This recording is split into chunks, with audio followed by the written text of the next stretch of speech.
All right, so we have learned all about urban archaeology and some of the more noted urban archaeology sites out there: Pompeii, Çatalhöyük, Roxeter, etc. Now we're going to a place that you do not think of at all when you think about archaeology: the Lower East Side of Manhattan in New York City. So if you've heard of this neighborhood, you probably immediately think of the bohem starving artist scene.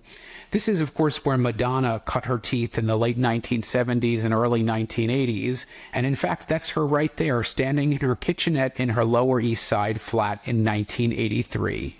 Or you might think of it as the decaying Ashkenazi Jewish neighborhood where Mr. Mushnick had his little shop of horrors, although the film adaptation inexplicably moved this to Skid Row, which is in Los Angeles, though it still looks just like the Lower East Side. Skid Row.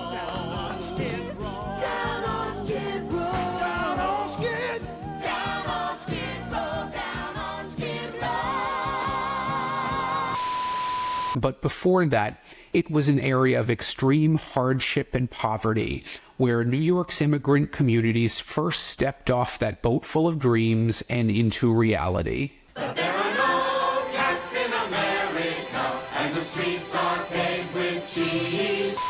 So first it was the Irish and then increasingly German immigrants that populated this area in the 1860s through the 1880s when the demographic shifted a little, but by that time it was known as Little Germany. As for the Irish, pretty soon there were more of them in New York than there were in Dublin, although that didn't always go so well. And then came the mostly Eastern European and Russian Jews who flooded into the precinct in the late 1800s and early 1900s after not exactly facing a warm welcome in a lot of the rest of America. And it was during this time period that the neighborhood became a rough place, with the highest population density of any city in the world at that point, approximately 270,000 people per square kilometer, or more than 700,000 people per square mile. That's equivalent to the present-day slums of Mumbai in India, which of course were made famous outside of India by the 2008 film Slumdog Millionaire. Life was hard. This famous photograph taken by muckraking journalist Jacob Riis in 1889 depicts an all-too-common scene: a group of homeless boys sleeping on a heating vent to keep warm for the night. Anyway, this is just setting the scene to which the site we're going to visit today will transport you, and that site is the Tenement Museum in New York City. Now, in the context of New York City, because the word does not have the same connotation everywhere, tenements were these narrow apartment buildings with these small apartments of often just 325 square feet or 30 square meters for a whole family to live in. And these are all Jacob Riis photos, by the way. Now, having spent most of my adult life in Hong Kong, I'm used to living in 175 square feet. However, I'm one person. We're talking about often extended families with multiple children and grandparents. Anyway, I digress. The museum is located at 97 and 103 Orchard Street, both tenements which date to this time. Especially numbered 97 is like a giant time capsule. It was built in 1863 and had its first few decades of life during a time of immense change in the United States, with a rapid pace of industrialization, urbanization, and immigration. Waves of immigrants passed through its doors that reflected the changing ethnic nature of the neighborhood. A few Irish, lots of Germans, then a bunch of Jews. But you know what changed even quicker than that? The New York City Building Code. For example, as per usual, the building initially lacked indoor plumbing when it was built. However, archaeological investigations in the 2000s revealed that the outhouse, which was in the backyard, was a brick-lined one, and in fact it was ahead of its day in terms of sanitation at that time. But building codes evolved rapidly with the progress of the times, and pretty soon the building had indoor plumbing with 2 toilets per floor, that's 4 apartments, gas, and then eventually electricity. Plumbing! It's the latest invention to hit Rome. It moves water from one place to another. It's astounding. It's amazing. Get on the bandwagon. Pipe the shit right out of your coming!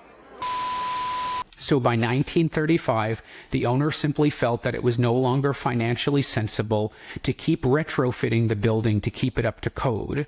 So he simply sealed up the upper residential floors and left the ground floor and basement floor open to rent out to businesses. Which was a good decision for us future visitors because he really just could have gone all Vegas on the place. Thanks for the memories. Aim! Fire!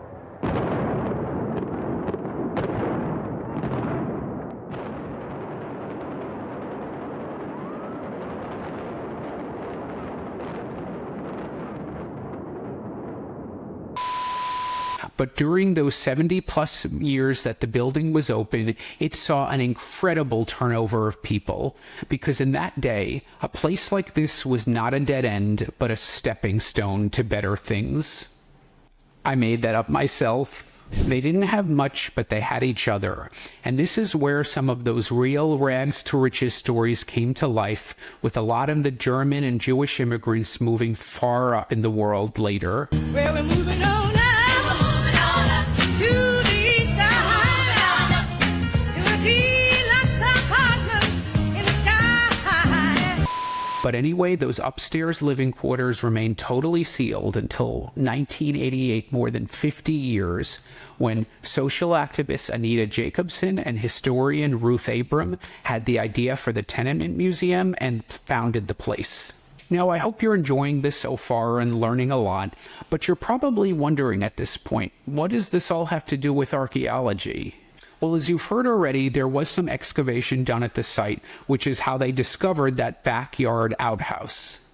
But in order to retrofit the building to fit those exhibits, make it up to current building code, install the HVAC, make it handicap accessible, etc., they essentially needed to take the building apart piece by piece, record and preserve what they found, and then put it back together again.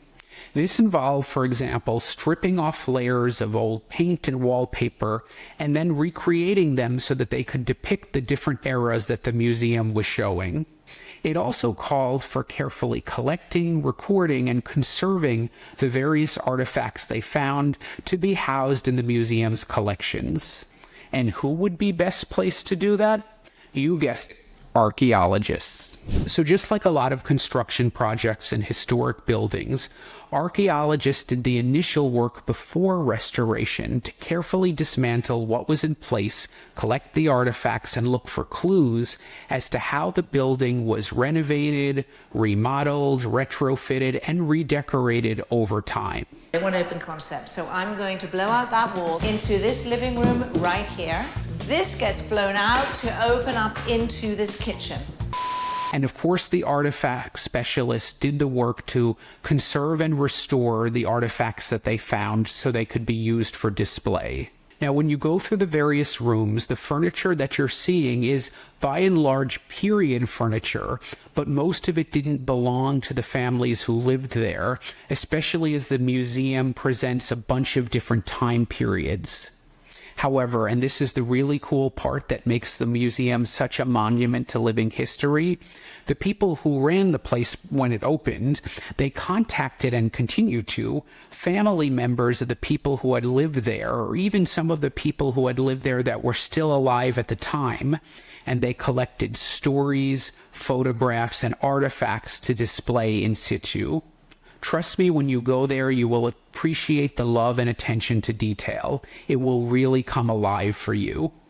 And you don't need to hear the broken record from me this time, because all of the visits are by guided tour only. So whether you want to or not, you will hear all the stories about the people who lived there, some of them in their own words. The visit traces the lives of a number of real-life residents of the building and their families.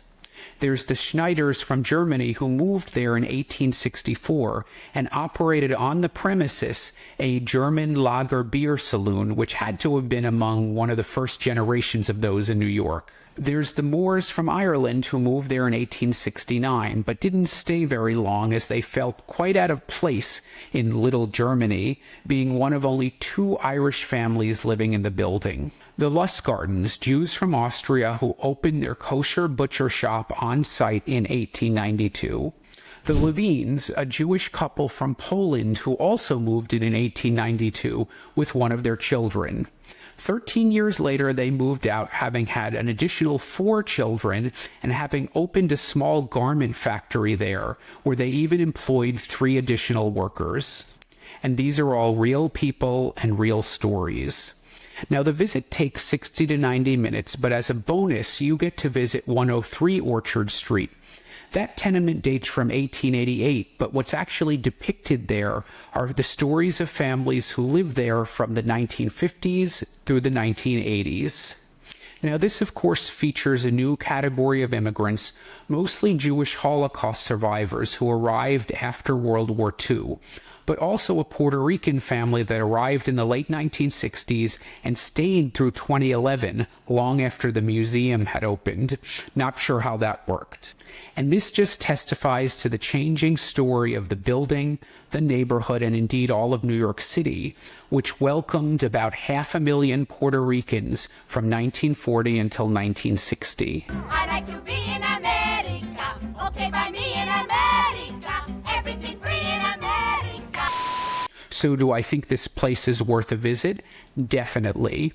But you will feel it in the wallet. Entry is not cheap. $30 a person, no student or senior discount. So I guess everything that's free in America after all. But seriously, even though I was raised in New York, having lived in London and Washington, D.C., where museums are by and large free, I always get sticker shock when I pay New York entry fees. This exhibit will show you the power of archaeology, especially combined with other disciplines, to bring the most intimate details of people's lives into focus. Not just fancy buildings or cemeteries or ancient DNA, the lives of everyday people like you and me.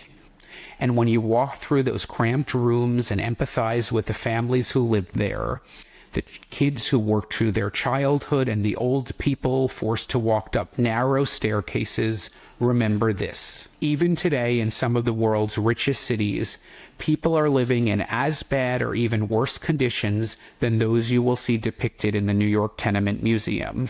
During my many years living in Hong Kong, an extremely wealthy city, people often talked about its infamous cage homes, and yet those are still with us. And that's just another reminder. Archaeology's power is to bring you into the lives of past people and bring about the empathy that you will naturally feel for them. But that power only becomes the secret superpower if it drives you to find that empathy for those people with whom you share the world today. Hey, if you like what you heard, give me that thumbs up below, hit that bell to subscribe, or if you want to support more independent archaeology content, consider contributing to my Patreon, where you can enjoy some exclusive members-only benefits and other goodies. Until the next dig.